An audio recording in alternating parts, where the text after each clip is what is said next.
would turn to Exodus chapter 3.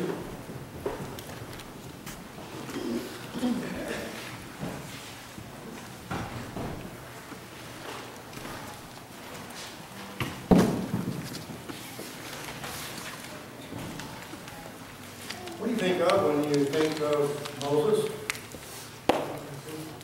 Pardon me? Parting the sea?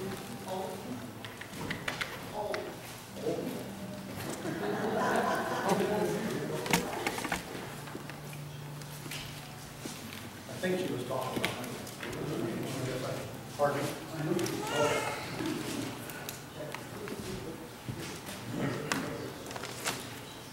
Okay. He was a great leader of God. Anybody else? Anything else? See, he's one of, yes. Patient man that loved God. Patient man that loved God. And while we'll see how he grows, I think we're going to look at some experiences that Moses has with God in Exodus the next couple of weeks. I said I think because as far as I knew last week I was preaching Hebrews too. So, but he's one of the people fascinating to see him. You know, he stands before God and says, I can't talk in front of people. And the idea is that he did have a stutter. He did have a speech impediment. But then later on we'll see that it says that he stood and talked to God as a friend talked. Wow. Can you imagine the life that he had in that? You know, there was and he had a tough time too. He failed many times. You look at the background of Moses, that we know the story of his birth and how Pharaoh's daughter took him. In fact, the word Moses, and the name comes from drawing out. That's what the word means, that when she took him out of the water and raised him as his own. But there's an important point in there too, because when he did that, Miriam's sister said, I know of a lady that will nurse him and take him back to mom. And it's possible that he was there with his mom till he was like 5 or 6 years old. Because what has happened during that time, obviously, from what we read here, that she implanted in him something very, very strong about who he was and what he was about and the purpose that he had in life. Okay?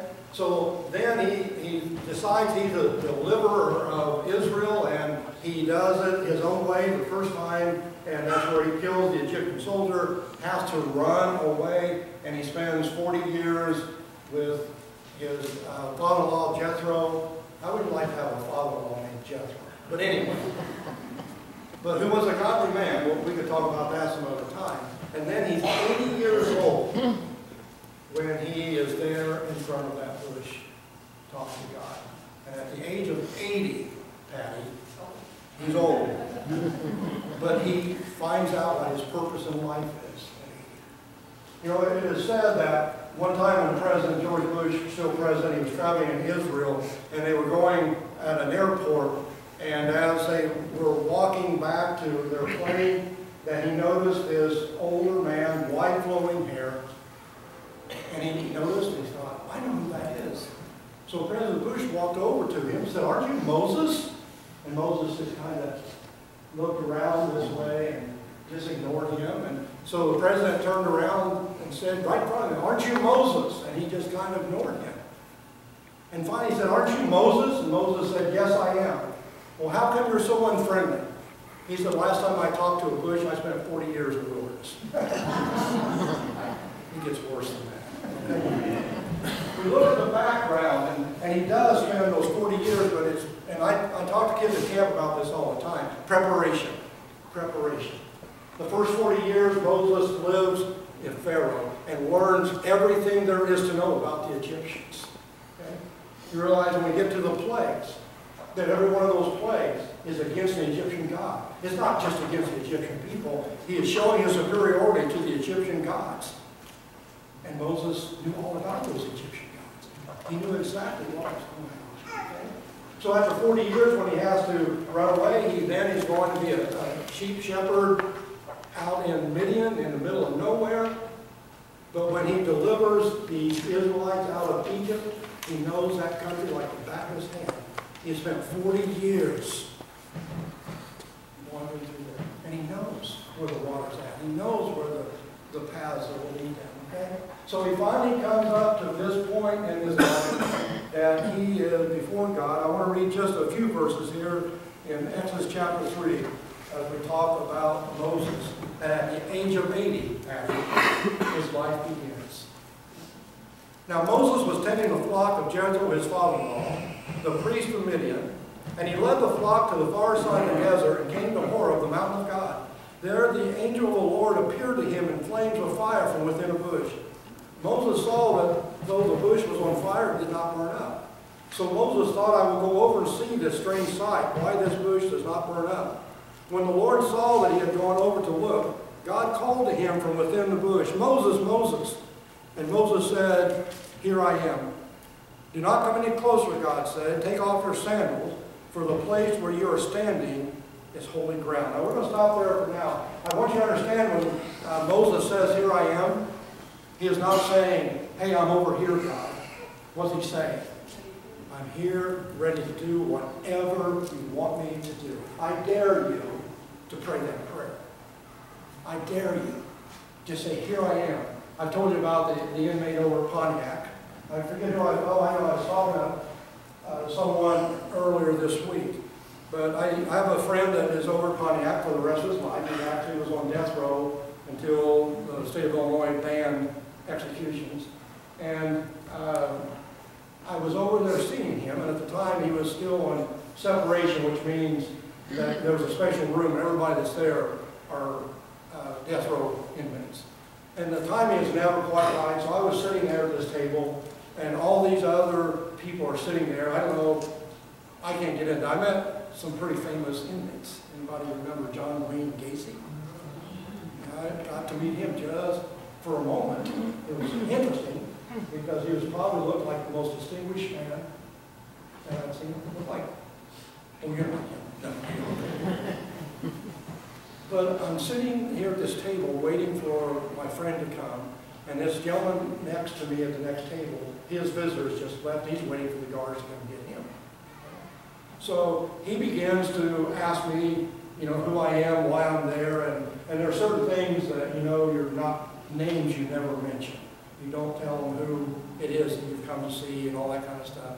But as we're talking, he asked me what I do for a living, and I said, well, I'm a minister at a church. Oh, really? I said, yeah. And he said, 2 months ago, I became a Christian. Now, he's killed 7 people. But one of the things that I've learned is the fact that if God can't forgive his sins, he can't forgive mine. Okay? So we're talking there. And I asked him, what was the beginning? What caused you to be convicted to do that? And he said, I was in my jail cell. Now, they have 4x8 jail cell. And I don't know about him, but my friend gets out for 20 minutes a day. He spends the rest of the time in a jail cell, in basically isolation. But he said, I was there in my jail cell, and something was really working on me, and I got down on my knees, I looked up into heaven. I won't give you the language that he used, I'll give you the basics here. He said, I looked up to God, and I said, God, here I am, a big lump of nothing. And if you can use me, use me. And the first thought that came into my mind, that this man has a better understanding about salvation than most church people do. Because we're respectful folks, aren't we? Okay? So that we have to look here that when Moses said, Here I am, he is saying to God, what do you want me to do? I'm here. But the danger of doing that is that Moses made that statement before he realized what God wanted him to do. Okay? So what happens is that God says to Moses, well, you tell me, what is, that way I know you're awake. Unless some of you talk in your sleep. Mary Ann, you probably do, don't you? What did God tell Moses he wanted him to do? Anyone? Go to Egypt, which had to strike fear in the heart of Moses when he hears the word Egypt. Okay? And what did he want him to do? Okay. But see, Bob, I tried that 40 years ago. It didn't work out very well. And to go back to Egypt, one of the toughest things, and if you've never done this, it's something that you need to do. One of the toughest things that we have to do in life is go back to where our failures were at. To face the failures, not run away. Because if we run away, we'll be running away for the rest of our lives. I talk to people all the time about out there. There's a difference between going to something and running away from something. And if you're running away, you'll never be satisfied until you confront your failures and you allow God to work in the way that He wants to work. So when God tells Moses this, he's afraid, and that's what we're looking at. First of all, Moses is fearful, wouldn't you? Well, God, I'm here to do whatever you want me to do, but I'm not going to do that. Don't we decide things like that? Who are we to decide we're not going to do this? We're not going to do that. I always think of some of these big, famous people in the Bible who were just folks like us, ordinary people that God caused them to do some extraordinary things. Well, God, I really believe in you, Noah says, but I'm not building an ark. David says, I really believe in you, God, and I'm not fighting the fight. And I see people in churches that are doing that. Oh, God, I'm ready to do whatever you want me to do, except for this, this, this, and this. I will never do that.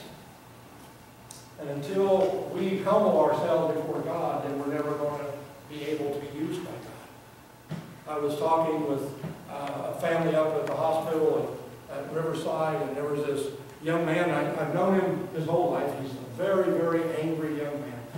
And everything that is said, he's got some kind of smart remark. Just kind of like me, Marge. But as we were talking, we had him and his girlfriend, and he kept trying to put words in my mouth, what I believe, and you will find with me that's a big mistake. You don't know what I believe. So I just stopped him. I said, you know what? The biggest enemy is that we have in our whole life. And you know what it is, folks? Our egos, our pride, our arrogance, that we would never stoop down to do things like that, God. All one time in the life of Jesus didn't even wash the feet of his disciples. Until we humble ourselves. Moses is afraid. He's afraid of what's going on. And that's what happens to us sometimes. Our fear keeps us from following God. Sometimes it paralyzes us. It paralyzes. We can't do anything because of our fear. Because we determine everything based upon our abilities and not the God that we believe in, not the God that we worship. It's kind of like, you know, every time that I go to Ohio in the spring or in the fall, one of the things we always went into is in Dayton, Ohio, it's foggy. I don't know how often it's foggy. All I know it's foggy when I'm down there. Okay? So it's about 60 miles east of Ritz, and I don't like driving in fog because in fog, one of the big problems with fog is what? You can see. And I can drive on ice, snow, whatever, but fog I need to be able to see. So I would delay leaving there for an hour or so, hopefully that the fog would be gone by the time I went through there, until I learned that some of that fog is in here, not out there. What happens is, every time I've done that, and I got to Dayton, Ohio, you know what? It was sunny. I'm not sure there was any fog there at all. They just had forecasted it. Okay? What happens with us is that our worries and our fears are like that fog. We can't see, so we're not going to go. We can't see for sure. But no matter what you think, I read a report that there was like, for a 12-block area in the city of New York, was really foggy one day for a particular freak of weather. But they said that when that fog dissipated and was gone, it would fill about an 8-ounce glass of water. I think that's kind of like our words. Who was it? Mark Twain. That said, when I was growing up, I worried about a lot of things, some of which actually happened. That we allow that to freeze us, paralyze us. And that's where Moses is at right now. He's afraid, wouldn't you be? You got to go back to the time of failure. You got to go back to people that don't care about you, don't like you. He's not sure what he's supposed to do. It hinders what God wants us to do. And we are those famous people. And I run into this too with people. Their famous question is what? Well, Joe, what if this? What if this happens? What if that happens? What ifs kill us? We're looking at what possibility something might be. But what I'm getting at here, folks, the one thing that we have to remember is that God's involved in this. This isn't just you and me. What if we were ruled by what ifs, then we would just sit in our chair every day? Afraid, what if I fall when I get out? What happens if this happens? What am I supposed to do if this happens? And all these things are going on. But my question for you is, what if you don't do what God wants you to do? That's something that we actually have to deal with, not the what ifs of life. And what happens is that we settle for less in our life because of the what ifs, because of the worry, the concern, the fear that we have. I've watched these commercials so much that I'm tired of them, between satellite TV and cable. The settlers, you see them? So in our spiritual life, are we going to settle because of some fear that we have? Well, Moses isn't just going to walk away from God. What he does is that God has said to Moses, you're the right person to go. And Moses says to God, what? No, I'm not. No, I'm not. So he then shares with God these excuses. And what excuse is? It's a skin of a reason packed with a lie. That if we don't want to do something, then we'll figure out some reason why we can't do it. And I just ask people to be honest with me. Don't say you can't do it. Say you don't want to do it. And that's where Moses eventually gets. Okay? Well, who am I to go there, God? And, you know, look there in verse 11 of chapter 3, just for a few moments here. Moses said to God, who am I that I should go to Pharaoh and bring the Israelites out of Egypt? I'm just a human being. I have no ability to do that. I have no authority to go. What's God's answer? I'll be with you. Okay? And one by one, I don't know if we need to go through all of these excuses, and I think they're important for us, and we'll see that in a moment. So he said he doesn't have the ability to go. He doesn't have the authority to go. They're not going to believe me. What if they don't believe me? That's where the first what if comes in. What if the Israelite doesn't believe me that you sent me? I don't have any credibility to go there. I can't speak in front of people. Okay? Maybe that's an excuse that is legitimate. Maybe he couldn't. You know, before I became a Christian, for me to stand up in front of a group like this and to speak was impossible for me. We always had speech class, and each one of us had to come up with a speech. I was always sick that day. To get in front of people, just, wow, I couldn't do it. And that's one of the great ways that God has worked in my life, is to take away that fear of what the response is going to be. Because I've learned to this point in my life that what your response is to my message doesn't really matter. I'm proclaiming to you what the Word of God says. You're going to do whatever you want with it.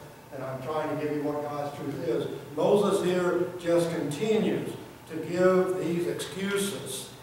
Excuses. I think of a guy named Jonah. Right? When God called him, what did Jonah do? Ran away. He did it physically. Moses did it just in his mind and heart. And that's what we do. We may not physically run away, but in our mind and heart, we try to separate ourselves. That we're not going to be responsible to answer God. You know, it's like he went to Tarshish, which is in Italy. God wanted to go to Nineveh, which is just north of Jerusalem. And Jonah's thinking was, if I'm all the way in Tarshish, God can't ask me to go to Nineveh. If God would call me to go to Chicago, I'll move to St. Louis. God couldn't possibly ask me to go to Chicago if I'm living in St. Louis, right? That's the whole idea, but we go through that. Reasons why we can't.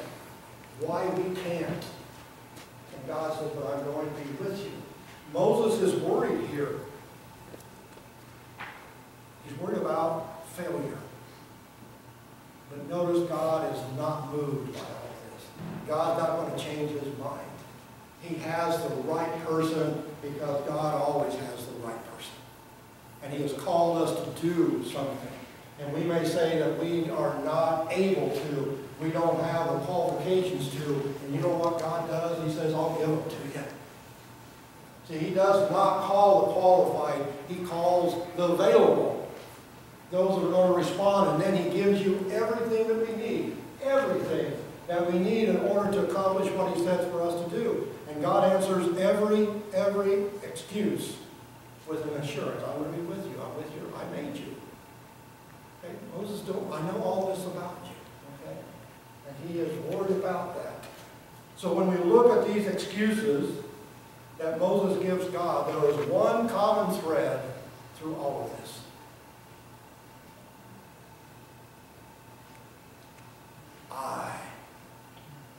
I'm not qualified. I can't go. You know what the word for I is in Greek? Ego, E-G-O. Pride, arrogance, that's what we're talking about.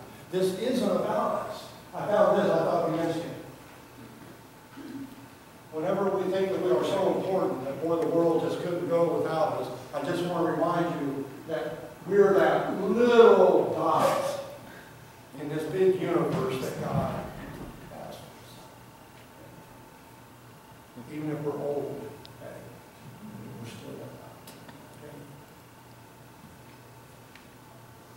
There are times our excuses hold us from accomplishing anything. Because once we start using excuses for anything, then we start using it for everything. Can't give money for that. Can't give time for that. Don't have the time. Don't have the talent. And God is saying, but I'm going to give it to you. It's not a problem. It's not a problem.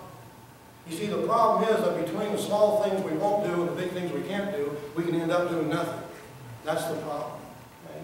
Who are we to stand before God and start making excuses why we can't? Well, I'm glad Jesus didn't do that on the way to the cross. I'm glad He didn't look and say, boy, I don't know, these people aren't really worth it. Maybe I could do something else rather than die on the cross. So when we start to make excuses, we better stop and realize that we are so caught up in ourselves. You ever met people like that? That when you talk with them, it doesn't matter what the conversation is, eventually they're going to turn around to themselves. Every time. This isn't about us. This is about doing what God wants us to do. Whenever I speak, one of the things I always tell people is that you don't have to remember who I am, just remember what I said. That I'm a nobody, I know that. And it doesn't bother me at all. I don't want to be this whatever. Just remember the message that we are sharing. That's all Moses has to do. In Exodus chapter 4, verse 14, finally, just previous to chapter 4, 14, Moses says, send somebody else. He finally gets honest. I don't want to. I really don't want to. And you know what it says in verse 14? Then the Lord's anger burned against Moses. Now, what's anything worse than having the God of the universe angry at you? See, I think at times we think God will let us do anything we want. It's okay. I love you. And my dad loved me too, but there were times that he disciplined me for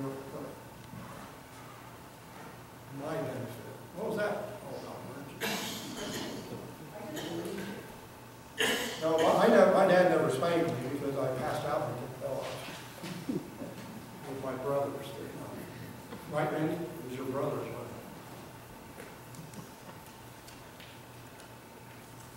But before we criticize Moses, what excuse do you use? This isn't about Moses, this is about us.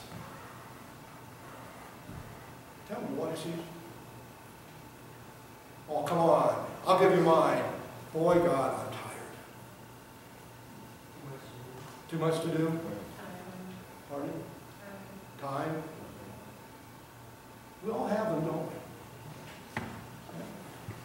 So the question is, when do we quit using them? If God calls me to do something, it's because I'm the right person at the right time in the right way. He doesn't make mistakes. So for Him to call me, it's got to be what's right. So why don't we just take the excuses and set them aside? When it says that I'm tired, God, what am I saying to God? I don't want to. If this one doesn't satisfy you, God, I've got another excuse. I got this whole paper full, God. Okay? When do we just quit making an excuse and just do it? Where does Moses end up? Egypt, doing what? Okay. You know how much easier it would be on us if we would just do what God wants us to do in the first place? Because we're going to end up doing it anyway.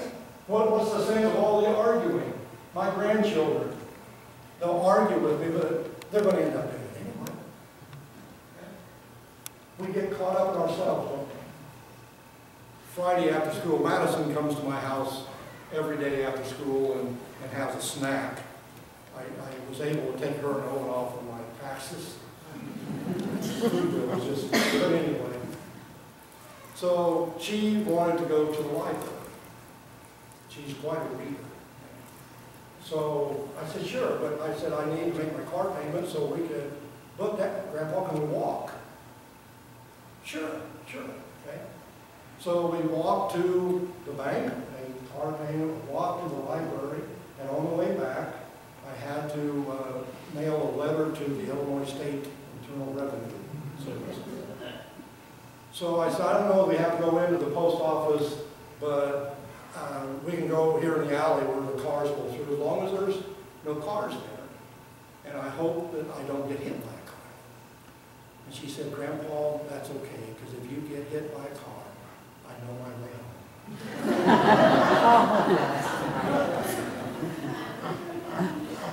And then she smiled. She has this warped sense of humor. I've had too much influence.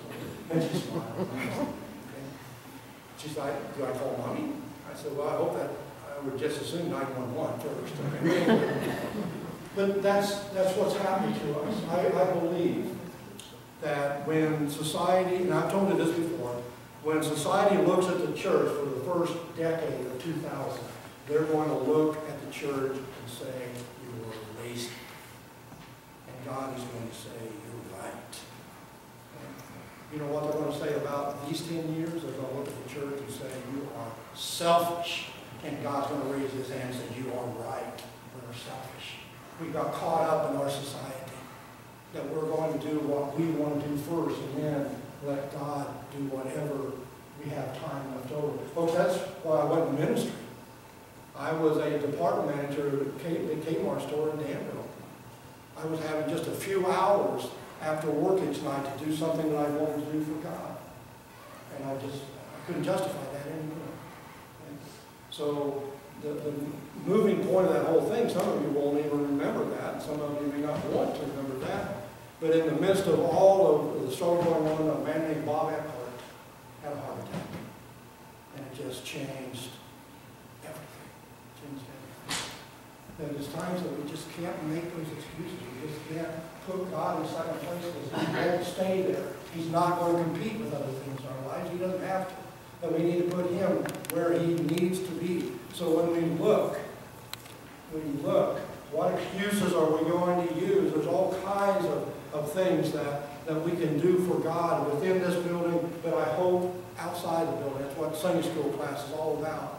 That we have this mission in our life outside of the walls of this building. The kingdom is far greater than this building. And that we need to quit excusing ourselves. Let somebody else do it. That's always a good excuse, isn't it? So which one do we use? And that's the time that we need to look and to change what we do. The bottom line is that we will tell God, I don't want to do what you want me to do, but I'm still a Christian. I still believe, and God may have a different opinion about that. Because faith and obedience always go together. They're never separate. Never separate. I've always said if God was born anywhere in the United States, it would have been Missouri. Because what's the slogan for Missouri? Show me. You believe, show me that you believe. That's what Moses has to do. That's what Moses does in his life. That he then realizes that God is there. So we see him afraid around the burning bush, and then we will see him forgetful. And what I'm getting at, that we've struggled with all the time, we forget God's there. We forget what God has done.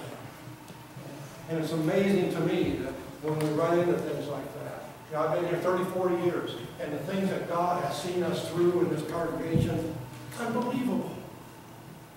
But you can't now?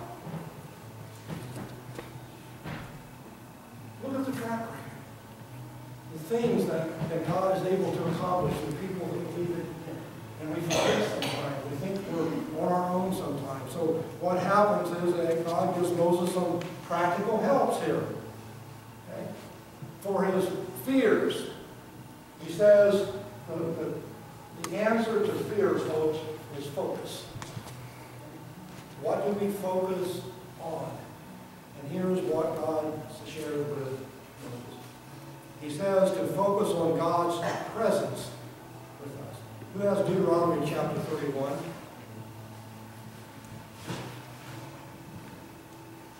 Be strong and courageous. Do not be afraid or terrified because of them. For the Lord your God goes with you. He will never leave you nor forsake you. So when we read promises like that in the Bible, do we believe them? See, that's the key. The promises are there. The promises are sure. The assurance that God gives is perfect. Do we believe that? And you see, he will say the same thing to a guy named Joshua. And see, what I am saying to you folks, most of the battle that we fight in our lives is that in our minds and hearts first. That when that gets settled, we're able to confront anything that we have. So Joshua is about to go to Jericho, and he's having this big struggle inside of his mind. He's replaced Moses. Moses was this great leader.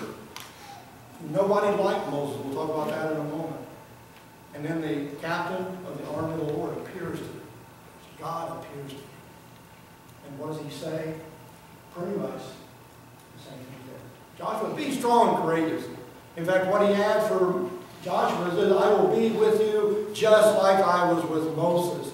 It's guaranteed to you. Folks, when we step out as individual Christians, when we step out as a church, God is with us. If it's his will, that's where the prayer comes in a lot, to find out what his will is. He's with us.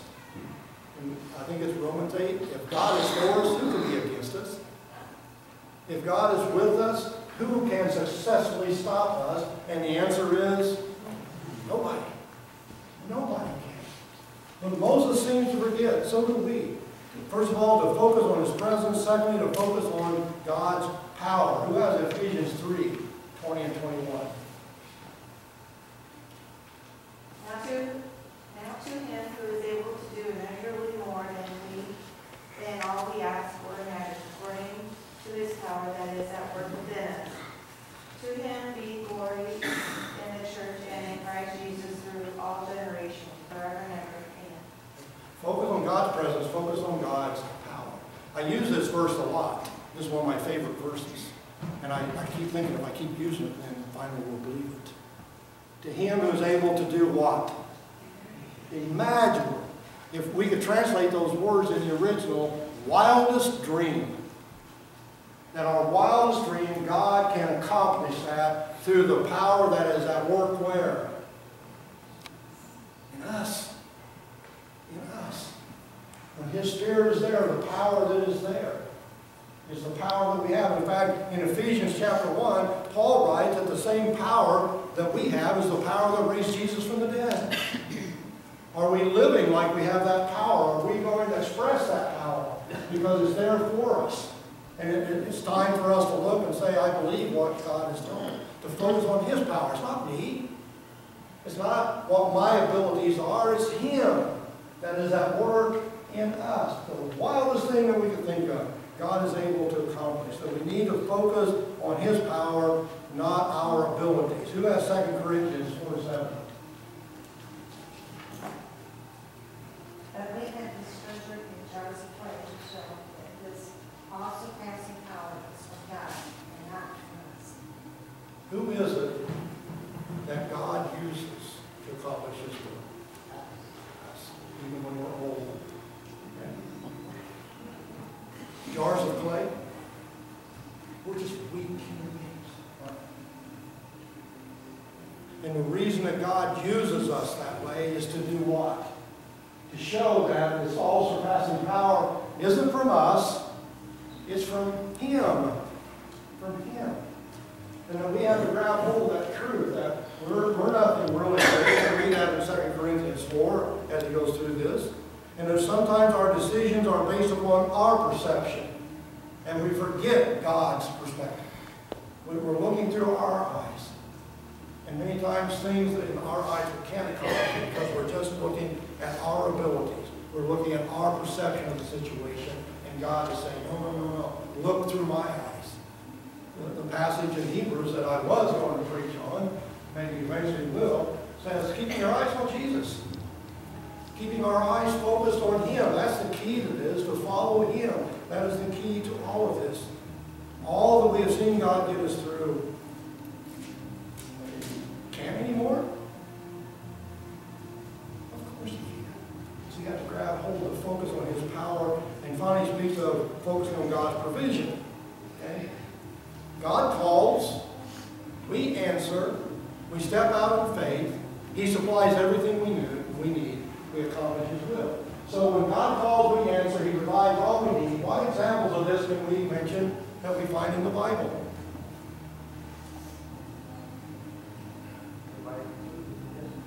Okay? Find food to the Israelites. I think that's what you said, wasn't it? Anybody else? See, what we want from God, I'll step out in faith, but I want to see what's the outcome, what's going to happen in the end before it ever starts, and that's not faith. I always think of Abraham leaving Ur of the Chaldeans. Do you know what he saw when he left Ur of the Chaldeans? You're right. Nothing. Desert. Yet, he stepped out and went.